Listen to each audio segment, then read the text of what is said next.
How to stop Windows from zooming in and out on its own. 1. Basic tips. Disconnect then re-add your mouse later.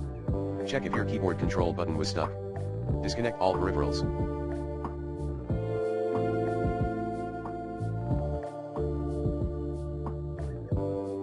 Restart your computer.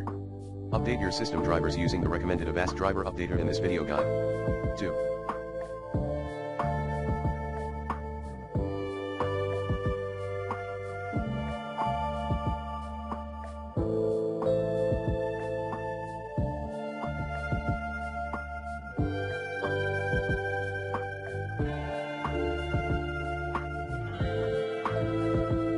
Disable the pinch zoom feature.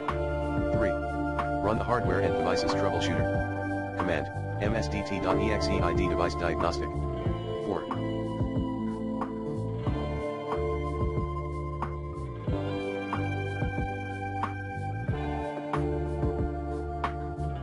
Uninstall and reinstall the touchpad, mouse, and keyboard drivers.